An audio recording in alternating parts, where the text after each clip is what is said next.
Assalamualaikum warahmatullahi wabarakatuh.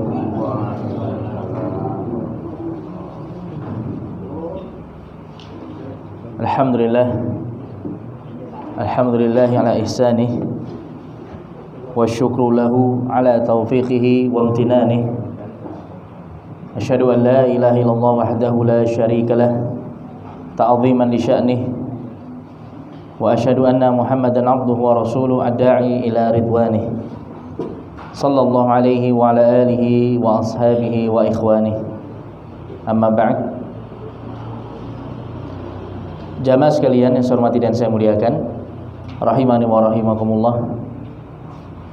Alhamdulillah, pada kesempatan malam hari ini kita kembali bisa berkumpul bermajelis di masjid ini, di mana insyaallah kita akan melanjutkan pembahasan tentang sirah nabawiyah, kisah perjalanan hidup Nabi kita Muhammad sallallahu alaihi wasallam. Di mana pada pertemuan sebelumnya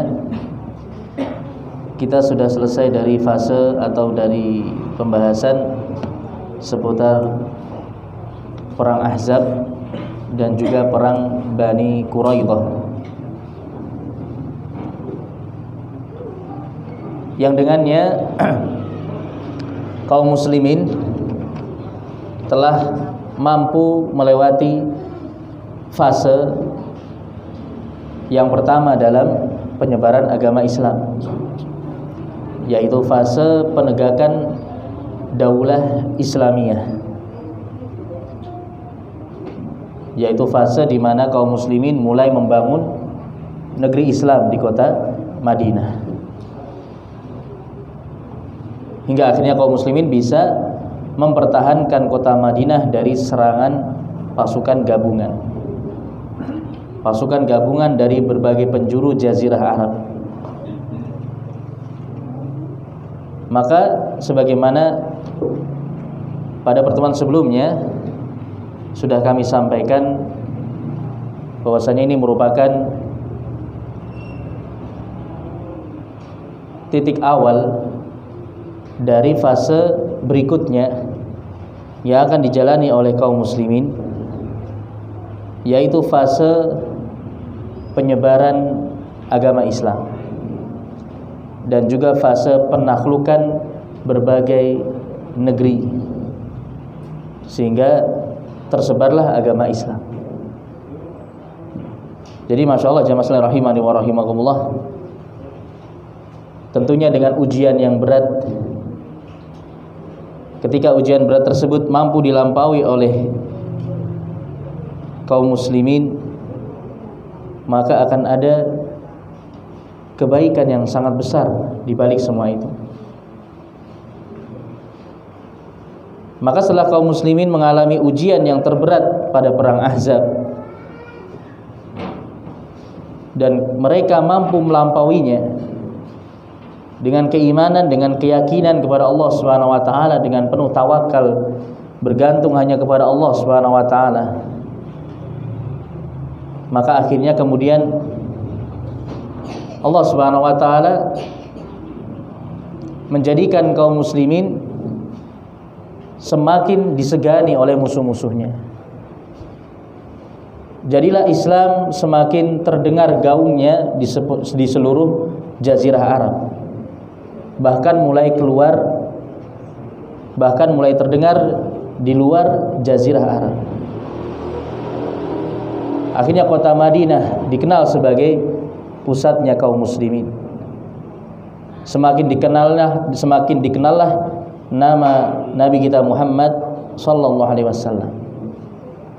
Kaum muslimin bukan lagi dianggap sebagai kelompok kecil yang bisa diremehkan, yang bisa ditindas begitu saja, yang bisa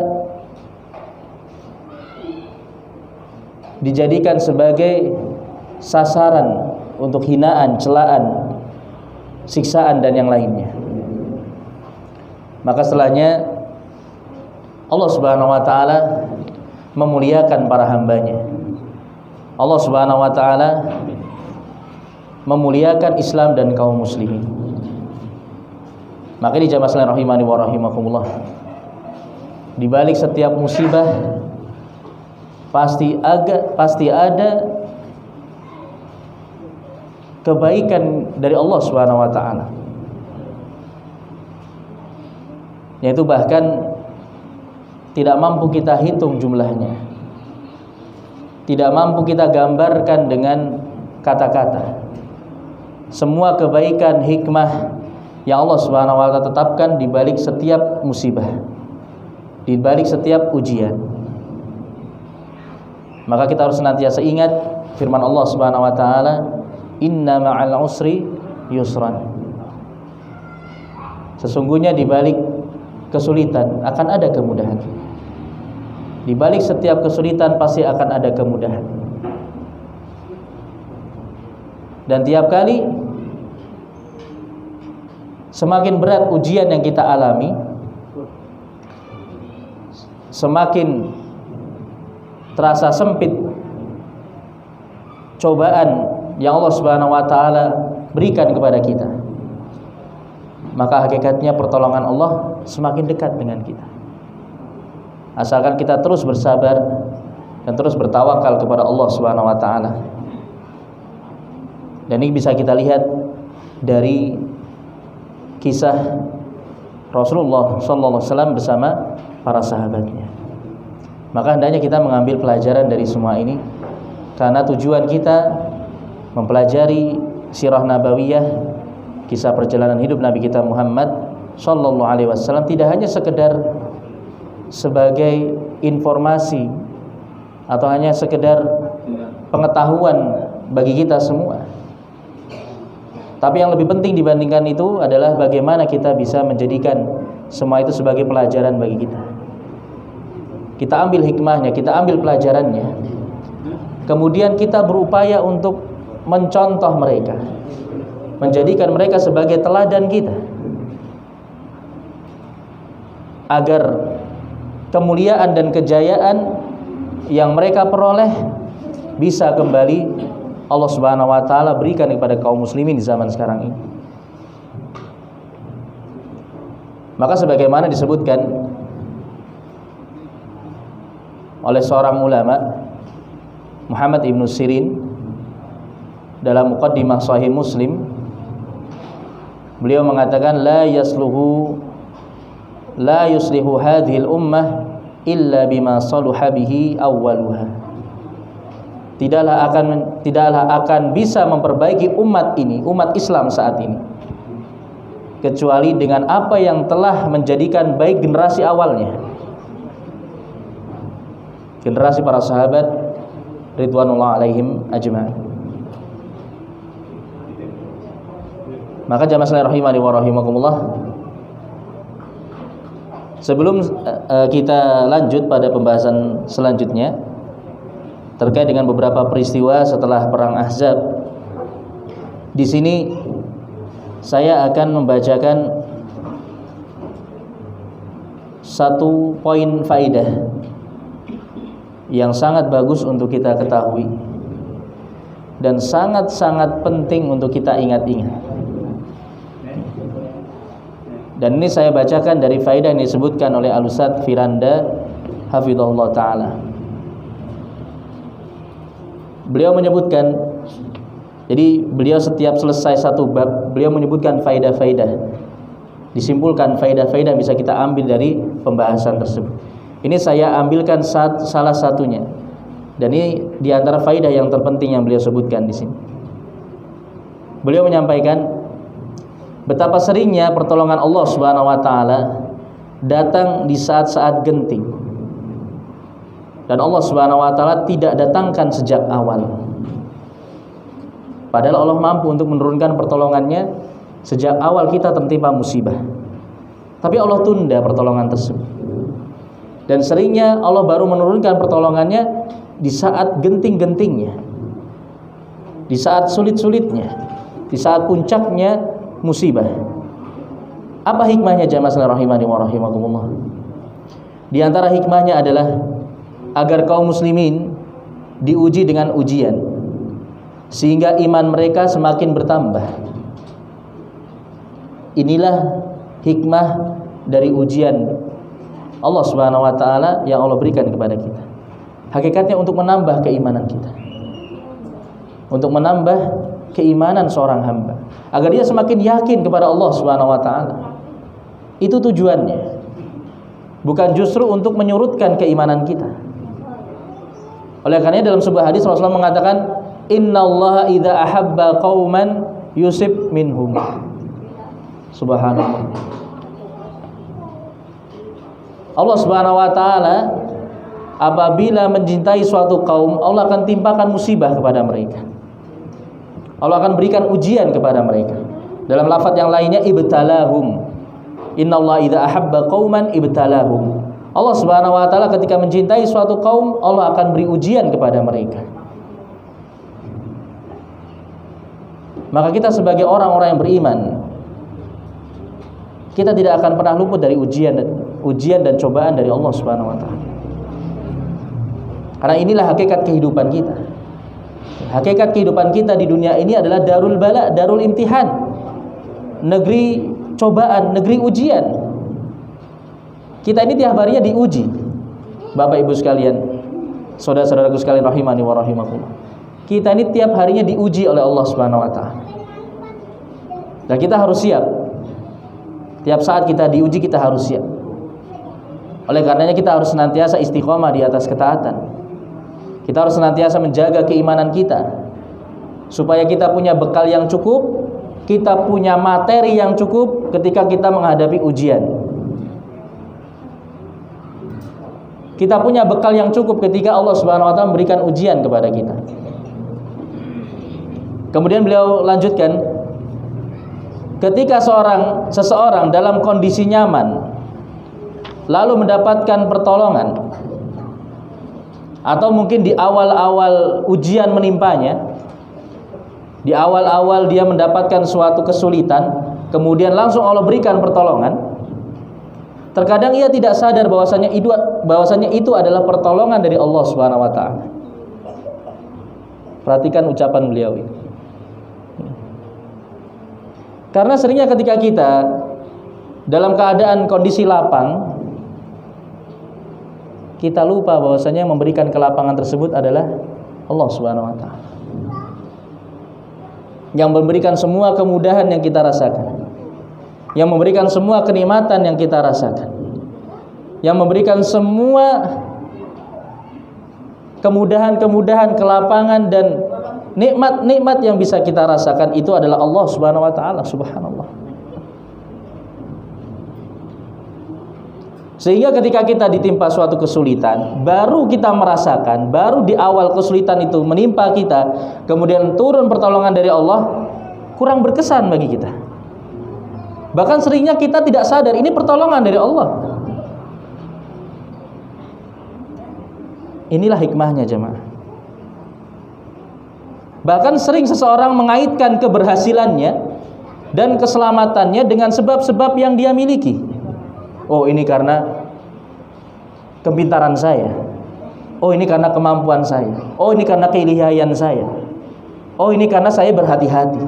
Oh, ini karena saya berpikir cerdas dan yang lainnya.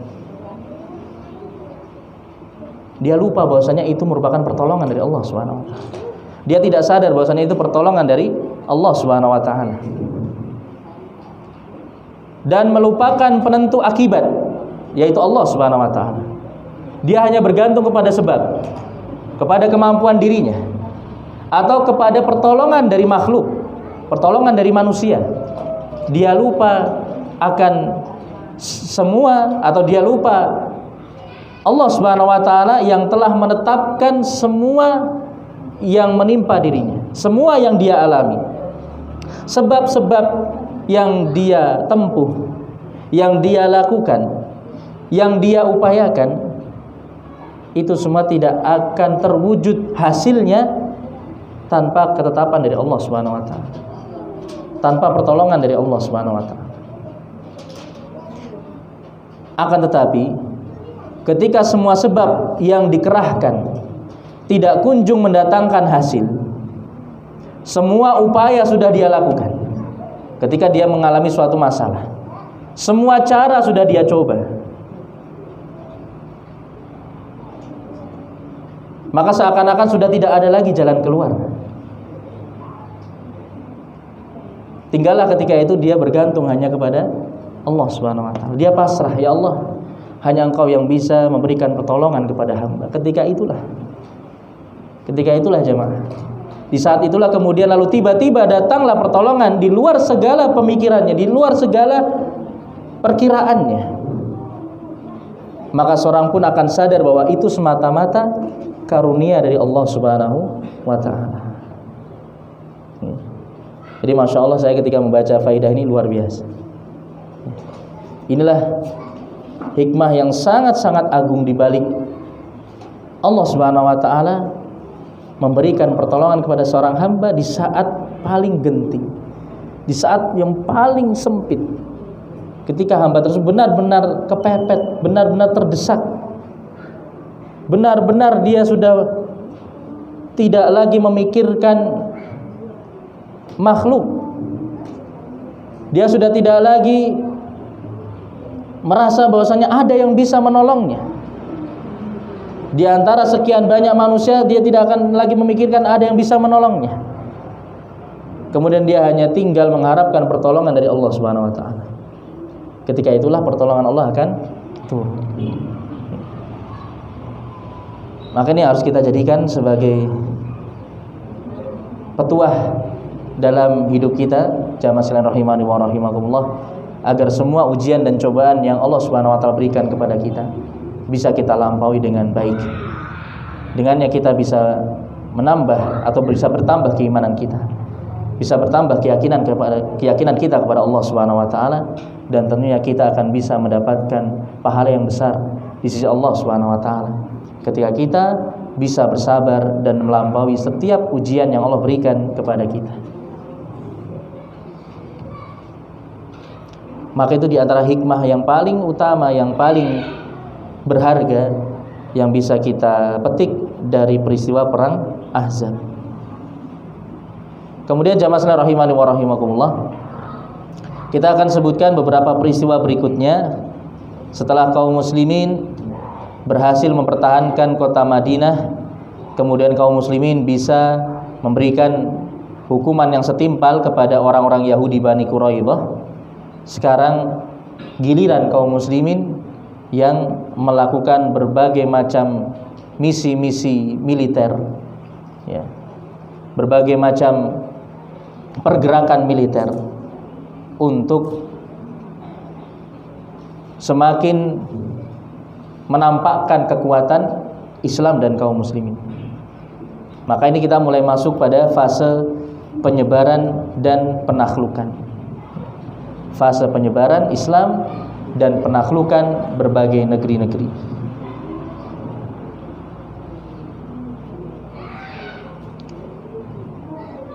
Jamaah sekalian rahimani wa rahimakumullah, sebagaimana kita masih ingat ucapan Rasulullah kemarin, ya, di akhir perang Ahzab, Rasulullah SAW menyampaikan, al-ana nahzuhum wa la yahzunana, al-an nasiru ilaihim. Sekarang kita yang akan memerangi mereka, bukan mereka yang memerangi kita. Sekarang kita yang akan mendatangi mereka. Beliau menyampaikan kalimat ini karena beliau benar-benar paham bagaimana kondisi Jazirah Arab ketika itu. Inilah seorang pemimpin yang cerdas, yang memiliki pemikiran yang jauh ke depan.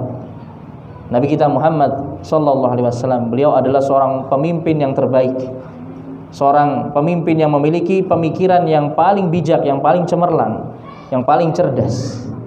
Beliau bisa membaca situasi, beliau bisa memperkirakan, dan ini merupakan perkara yang benar-benar terjadi setelahnya.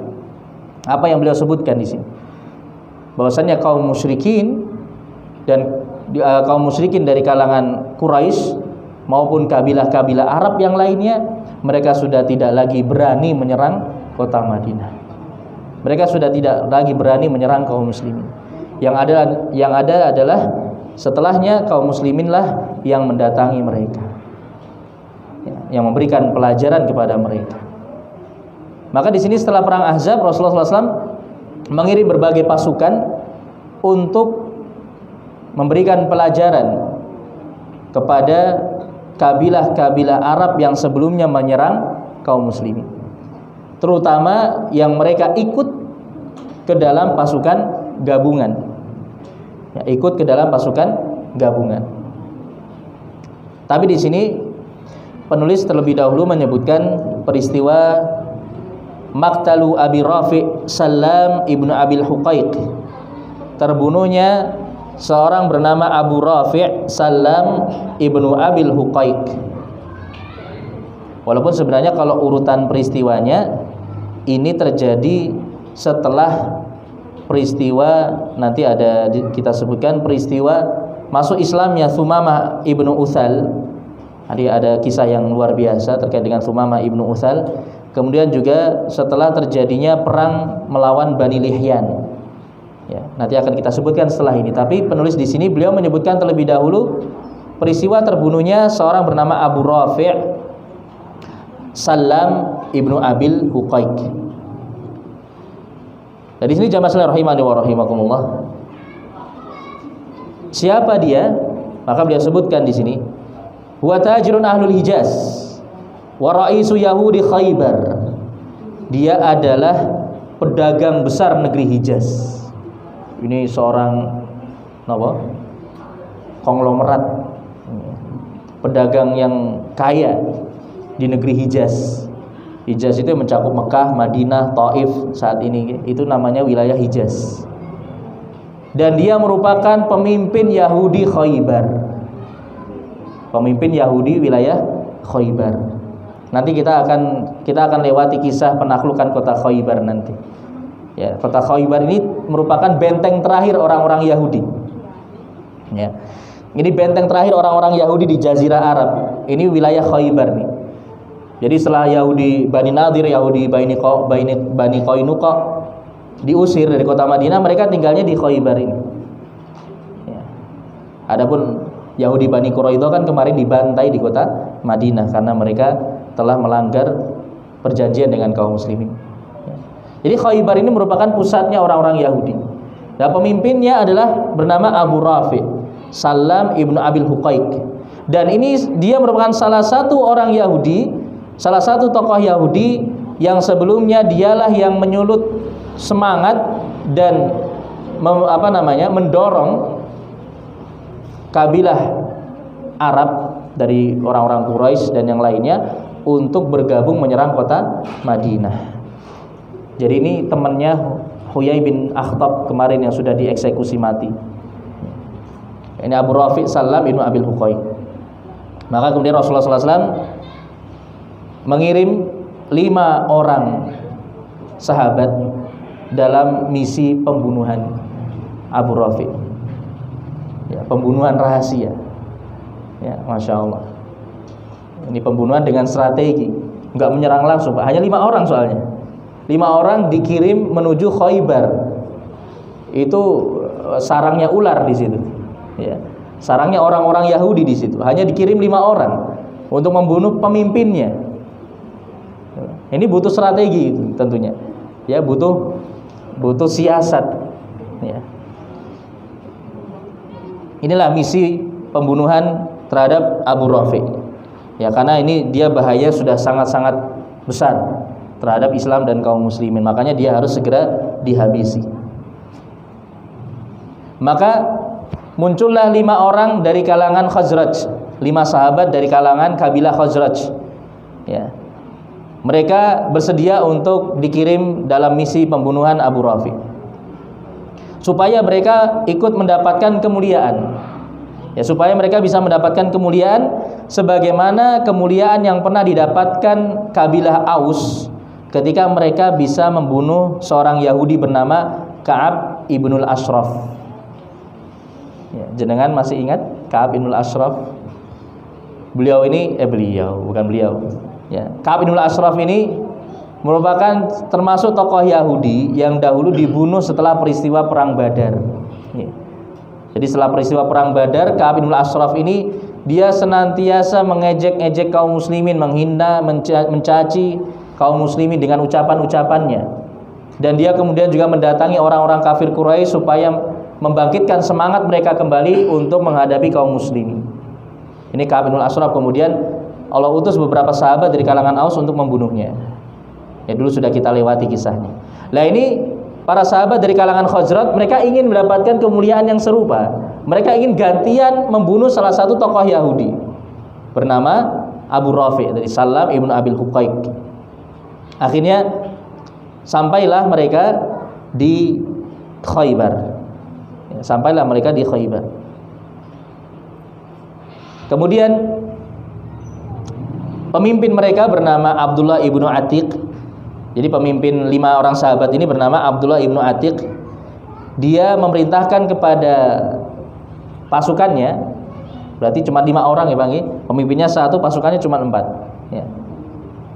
Beliau memerintahkan kepada pasukannya 4 orang sahabat tadi untuk menunggunya di luar benteng Khaybar. Di luar benteng Khaybar. Beliau mengatakan, "Makanakum fa inni muntaliqun wa mutalattifun lil bawwab la'alli adkhul." Kalian tunggu di sini. Kalian tetap di sini. Saya akan pergi sendiri dan saya akan berbuat siasat supaya saya bisa masuk ke dalam gerbang Khaybar. Ya. Maka akhirnya dia pun mendatangi gerbang Khaybar tadi sebelum menjelang ditutupnya gerbang tersebut di malam hari. Jadi kan ada jam malam, itu sudah jam terakhir ditutup gerbang Khaybar tadi. Jadi kan itu semacam benteng gitu nggih. Jadi wilayah Khaybar itu dibatasi dengan tembok yang mengelilinginya. Itu banyak benteng-benteng mereka orang-orang Yahudi di dalamnya. Jadi kalau malam ditutup gerbang tersebut supaya tidak ada yang bisa masuk. Nah, ini menjelang ditutupnya gerbang tadi, Abdullah bin Atiq dia dia mendekati gerbang tersebut, kemudian menutupi kepalanya supaya tidak terlihat. Maka seakan-akan terlihat dia adalah seseorang yang hendak ada keperluan untuk masuk ke dalam Khaybar tanpa diketahui dia seorang muslim. Ya. Maka akhirnya penjaga gerbang tadi pun menyuruh dia untuk masuk. Cepat kamu cepat masuk karena kami akan menutup gerbang ini. Akhirnya masuk nih. Tanpa diketahui bahwasanya dia seorang muslim. Ya, masuk ke sarangnya orang-orang Yahudi sendirian. Ya, Masya Allah. Ini keberanian para sahabat ya. Masuk sendirian jamaah. Abdullah ibnu Atiq. Kemudian beliau menunggu manusia supaya tidur. Jadi menunggu agak malam. Beliau bersembunyi. Intinya beliau sudah masuk di dalam Khaybar. Beliau menunggu supaya manusia terlelap tidur dulu. Akhirnya di tengah malam dia pun mencuri kunci gerbang tadi. Ya, Masya Allah. Ya, lihai ini seorang Abdullah bin Atiq. Jadi seperti mata-mata Pak, agen rahasia gitu sekarang. Ya, di zaman Rasulullah dulu sudah ada seperti ini ya, Masya Allah. Ya, kita yang sering mungkin nonton film ini kan, agen rahasia itu ada punya keahlian, punya kepandaian dalam menyelinap dan yang lainnya. Ini sudah ada di zaman Rasulullah ya, Abdullah bin Atiq. Ya. Beliau mencuri kunci gerbang tadi, kemudian beliau buka kuncinya, kunci gerbang tadi, supaya nanti kalau seandainya beliau keluar, beliau bisa langsung keluar. Ya, cuman dibuka kuncinya, tapi nggak beliau buka gerbangnya. Jadi supaya nanti beliau kabur, pas kabur beliau langsung bisa keluar. Kemudian beliau pun menuju rumahnya Abu Rafi. Jadi sudah mendapatkan informasi sebelumnya di mana lokasi rumahnya Abu Rafi. Beliau masuk ke rumahnya Abu Rafi di tengah kegelapan malam. Nah, ini rumahnya besar ya, nah, pemimpin orang Yahudi, rumahnya besar. Ya, rumahnya besar.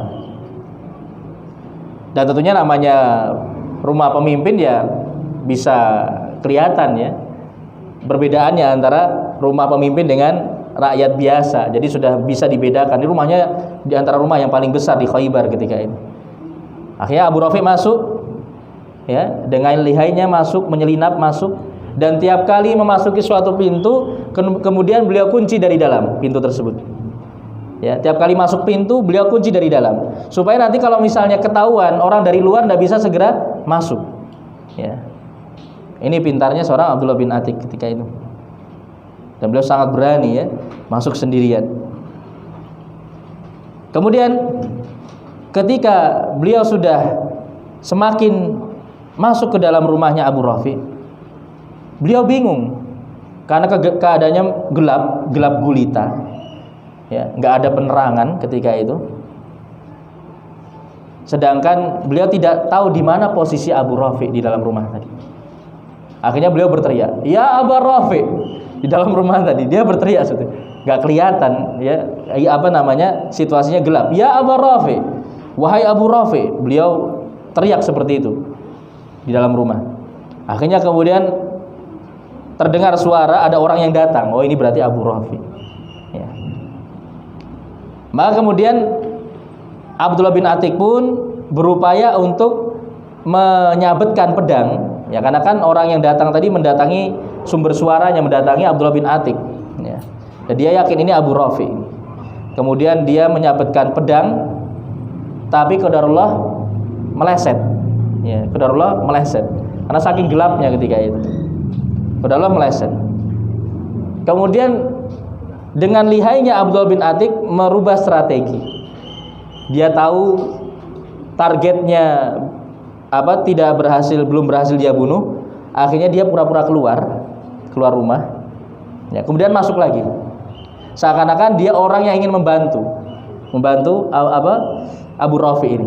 Dia mengatakan, "Wahai Abu Rafi, ada apa? Ya. Ada masalah apa?" Gitu kan. Kan karena terdengar suara yang keras tadi kan, beliau berteriak tadi kan. Jadi seakan-akan itu tetangganya datang gitu loh, mau bantu. "Wahai Abu Rafi, ada apa? Ada masalah apa?" Kemudian Abu Rafi pun tanpa curiga dia nggak tahu bahwasanya ini yang menawarkan bantuan ini, yang menanyakan ini justru orang yang mau membunuh dia tadi sebelumnya. Ya. Kemudian Abu Rafi mengatakan, "Celaka kamu. Tadi ada orang yang masuk dalam rumahku hendak membunuhku." Wah, makanya Abu Rafi ini pun seakan-akan ingin melindungi Abdullah bin Atik ini seakan-akan ingin melindungi Abu Rafi. Ya, dia hampiri, dia dekati Abu Rafi, kemudian langsung ditebas dengan pedang. Tapi belum mati ketika itu. Ya, belum sampai mati, akhirnya pedang tersebut dia tusukkan ke dalam perut Abu Rafi sampai tembus hingga punggung. Ya. Kemudian setelah itu beliau ditinggal oleh Abdullah bin Atik. Beliau keluar rumah tersebut. Kemudian qadarullah ketika beliau berusaha untuk keluar, beliau jatuh dari tangga karena keadaannya gelap ketika itu. Beliau jatuh dari tangga, akhirnya beliau terluka. Beliau kemudian membalut luka beliau, ya, mengurusi luka beliau tadi supaya tidak semakin parah. Kemudian beliau pun menunggu di dekat pintu, ya, di dekat pintu keluar mungkin. Beliau menunggu di situ, bersembunyi di situ sampai kemudian tiba waktu fajar. Ya, sampai tiba waktu fajar. Akhirnya setelah tiba waktu fajar terdengar ayam berkokok. Ya, terdengar ayam berkokok. Misalnya di sana juga ada ayam, Pak. Karena memang Yahudi ini wilayah Khaybar ini wilayah yang subur. Ya, kekayaannya luar biasa. Makanya nanti ghanimah yang didapatkan dari Khaybar luar biasa banyaknya, Pak. Ya, luar biasa banyaknya. Para sahabat itu mendapatkan jatahnya banyak-banyak. Termasuk nanti disebutkan dalam sebuah riwayat, nanti Umar bin Khattab itu mendapatkan wilayah tanah itu mungkin berhektar-hektar luasnya, bagian beliau. Ya, karena saking luasnya, saking kayanya wilayah Khaybar. Ada ayamnya juga di sana. Ya, mendengar ayam berkokok berarti ini tiba waktu fajar. Kemudian tidak berselang lama terdengar suara penjaga, ya, penjaga benteng Khaybar tadi berteriak bahwasannya, "An'i Aba Rafi' tajir ahli Hijaz." Saya mengumumkan kepada warga Khaybar, ya, lelayu. Saya mengumumkan kepada penduduk warga Khaybar bahwasannya Abu Rafi' pedagang Al-Hijaz dia telah tewas. Ya. Berarti mendengarnya, berarti sudah tewas ini Abu Rafi'. Ya, Abdullah bin Atik mendengar ada penjaga yang mengumumkan berita kematiannya Abu Rafi' tadi. Akhirnya Abdullah pun yakin bahwasanya targetnya sudah tewas. Akhirnya dengan lihainya beliau keluar selamat sampai Madinah. Ya. Sendirian berarti. 4 sahabatnya tadi nggak ngapa-ngapain. Subhanallah. Pemimpin jamaah ini Pemimpinnya loh, pemimpin pasukan, dia maju sendirian, dia nggak mau nyuruh, kamu yang maju, saya tak nunggu di sini. Enggak, dia maju sendirian. Masya Allah, luar biasa. Itulah para sahabat seperti itu. Jamaah sekalian rahimani wa rahimakumullah. Makanya kemudian setelahnya beliau kembali ke Madinah, beliau menyampaikan keberhasilan misi beliau kepada Rasulullah SAW. Kemudian Rasulullah pun mengusap kaki beliau yang sakit tadi, yang terluka tadi, akhirnya langsung sembuh. Ya. Masya Allah, tentunya merupakan mukjizat bagi Rasulullah Sallallahu Alaihi Wasallam. Diusap saja langsung sembuh. Ya, itu jamaah terkait dengan kisah kematiannya Abu Rafi, tokoh Yahudi Khaybar. Maka tokoh Yahudi Khaybar akhirnya sudah bisa diatasi. Ya. Pemimpinnya sudah tidak ada, tinggal nanti menaklukkan kota Khaybar, tentunya tidak sesulit sebelumnya. Ya, nanti akan tiba saatnya wilayah Khaybar akan dikuasai oleh kaum muslimin.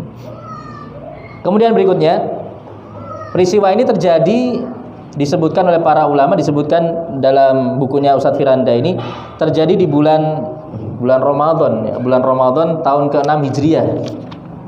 Ya, bulan Ramadan tahun ke-6 Hijriah kalau tidak salah. Jadi ini selangnya sudah sangat lama dari peristiwa ya bulan Ramadan tahun ke-6 Hijriah. Sudah berselang sangat lama dari peristiwa perang Ahzab, makanya seharusnya urutannya bukan yang ini dulu kejadiannya ya. Kalau secara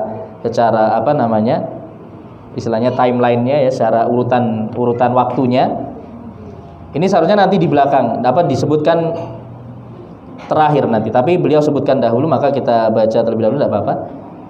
Karena tentunya perang Ahzab itu kita masih ingat, perang Ahzab terjadi pada bulan Syawal tahun 5 Hijriah. Ya, Syawal tahun 5 Hijriah, perang Ahzab. Maka dari Syawal 5 Hijriah sampai Ramadan 6 Hijriah kan setahun lebih itu. Ya setahun lah, kurang lebih setahun. Itu jaraknya terlalu panjang. Makanya di selang waktu itu masih ada beberapa peristiwa yang lainnya yang belum beliau sebutkan sebelumnya, tapi di sini beliau sebutkan setelahnya. Jadi urutannya berbeda. Karena memang terkadang ahli sejarah juga berbeda pendapat ya, terkait dengan urutan waktu terjadinya suatu peristiwa. Termasuk nanti beliau sebutkan di sini, penulis baru menyebutkan setelah beberapa peristiwa nanti, beliau sebutkan juga peristiwa perang Bani Mustalik. Padahal perang Bani Mustalik sudah kita lewati penyebutannya. Terjadi di bulan Sya'ban tahun 5 Hijriah, sebelum terjadinya perang Ahzab, itu perang Bani Mustalik. Ini menurut pendapat yang paling kuat yang disebutkan oleh Ustadz Firanda. Makanya kemudian setelahnya Rasulullah menikah dengan Juwairiyah bintul Harith, pemimpinnya Bani Mustalik, putri dari pemimpinnya Bani Mustalik, Al Harith ibnu Dirar. Itu kisahnya sudah kita lewati, tapi nanti baru beliau sebutkan di sini karena beliau berpendapat bahwasannya perang Bani Mustalik itu terjadi tahun 6 Hijriah ya. Makanya kalau kita nanti sudah kita sebutkan sebelumnya, nanti makanya tidak perlu saya baca lagi nanti.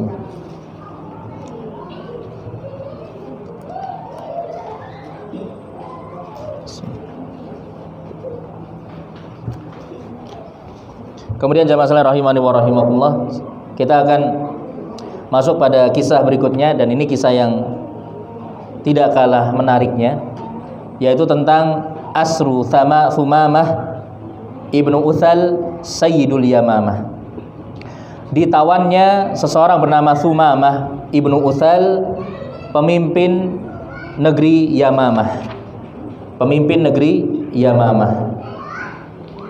Yamamah ini negeri di mana nanti munculnya seseorang yang mengaku sebagai seorang nabi ketika Rasulullah masih hidup.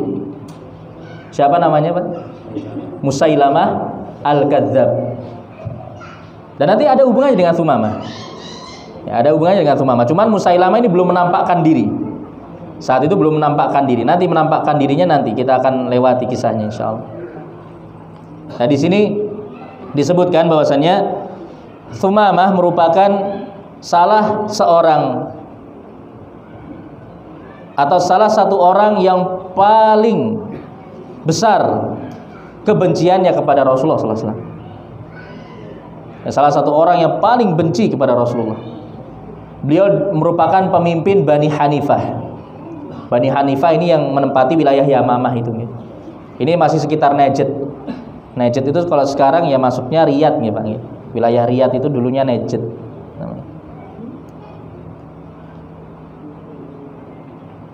Jadi dia termasuk orang yang paling benci kepada Rasulullah dan juga agama Islam. Tapi nanti masuk Islam Pak. Dan keislamannya luar biasa kisahnya nanti. Akhirnya kemudian di bulan Muharram tahun 6 Hijriah, berarti awal tahun ya, awal tahun 6 Hijriah, dia keluar hendak membunuh Rasulullah sallallahu alaihi wasallam atas perintah Musailamah Al-Kadzdzab. Atas perintah Musailamah Al-Kadzdzab. Tapi Musailamah ini belum menampakkan diri dia. Dia hanya menyuruh Tsumamah Ibnu Utsal untuk membunuh Rasulullah. Lah ketika itu kebetulan Rasulullah SAW sedang mengutus beberapa pasukan berjumlah sekitar 30 orang dipimpin oleh sahabat bernama Muhammad Ibnu Maslamah untuk menuntut balas kepada, untuk memberikan pelajaran kepada Bani Bakar Ibnu Kilab, ya, sebuah kabilah bernama Bani Bakar Ibnu Kilab di wilayah Dhariyah yang itu berjarak kurang lebih 300 km dari Madinah. Ya, ini masuknya juga wilayah Najd, ya, masuknya wilayah Najd. Jadi Rasulullah sedang mengirim pasukan ini berjumlah 30 orang. Pasukan yang kecil tentunya. 30 orang, hanya terdiri dari 30 orang. Tapi lihat nanti hasil yang akan dibawa oleh pasukan ini jemaah. Kita akan lihat nanti. Dipimpin oleh Muhammad Ibnu Maslamah. Akhirnya Muhammad Ibnu Maslamah bisa menaklukkan kabilah Bani Bakar Ibnu Kilab tadi. Bahkan bisa membunuh 10 orang di antara mereka. Kemudian akhirnya Bani Bakar pun mereka melarikan diri, kabur. Kemudian kaum muslimin bisa mendapatkan harta rampasan perang yang cukup banyak. Disebutkan ada sekitar 150 ekor unta dan 3.000 kambing. Insyaallah 3.000 kambing Pak, itu nggiringnya gimana? Padahal 30 orang cuman ini. Cuma 30 orang loh. Pasukannya cuma 30 orang bawa 3.000 kambing coba. Belum lagi 150 unta. Masya Allah. Kebanyakan kambingnya daripada orang. Jadi taruhlah satu orang menggembalakan 100 kambing. Masya Allah. Ini ghanimah yang sangat banyak. Dan ini merupakan angin segar bagi kaum muslimin di kota Madinah. Karena kota Madinah ketika itu perekonomiannya masih sulit. Dapat harta rampasan hewan ternak sebanyak ini, wah ini merupakan pertolongan dari Allah Subhanahu wa ta'ala. Lah kemudian ketika mereka di jalan pulang balik ke Madinah membawa ghanimah tadi beribuan ekor kambing tadi plus unta tadi nggih, mereka ketemu sama Tsumamah bin Utsal. Ya, ketemu di tengah jalan. Yang mana Tsumamah bin Utsal ini hendak membunuh Rasulullah. Akhirnya ditangkaplah Tsumamah bin Utsal. Akhirnya ditawan dia, ditangkap, ditawan, dibawa ke Madinah. Kemudian akhirnya Tsumamah bin Utsal diikat di salah satu tiang di Masjid Nabawi. Ya, diikat di salah satu tiang di Masjid Nabawi. Kemudian tiap harinya disamperin oleh Rasulullah, didatangi oleh Rasulullah. Semenjak hari pertama dia ditawan, didatangi oleh Rasulullah, kemudian diajak bicara. Madza indaka ya Tsumamah? Apa yang hendak engkau sampaikan wahai Tsumamah? Maka Tsumamah menjawab, indi ya Muhammad khairun. Saya akan menyampaikan sesuatu yang baik wahai Muhammad. Padahal sebelumnya dia mau bunuh Nabi Muhammad kan. Kemudian dia melanjutkan, in taqtul zadamin. Kalau engkau membunuhku wahai Muhammad, maka engkau telah membunuh seorang yang memiliki darah yang terhormat gitu. Karena beliau seorang pemimpin Bani Hanifah. Jadi Bani Hanifah merupakan salah satu kabilah terbesar wilayah Najd dan yang paling kaya. Jadi Tsumamah ini orang yang kaya, seorang pemimpin yang kaya. Kemudian beliau mengatakan lagi, wa intun im ala syakir. Akan tapi kalau engkau berbuat baik kepadaku wahai Muhammad, maka engkau telah berbuat baik kepada orang yang tahu caranya berterima kasih. Ya. Sumamah mengatakan seperti itu. Kemudian dia juga mengatakan wa in kunta turidul mal fasal tu'ta minhu ma syi'ta. Kalau engkau menginginkan harta, silahkan minta, maka engkau akan diberikan berapapun yang engkau minta. Dan Rasulullah tahu Sumamah ini orang yang sangat kaya. Bani Hanifah ini merupakan penghasil gandum terbesar di wilayah Jazirah Arab ketika itu, dan merupakan pemasok utama gandum kota Mekah.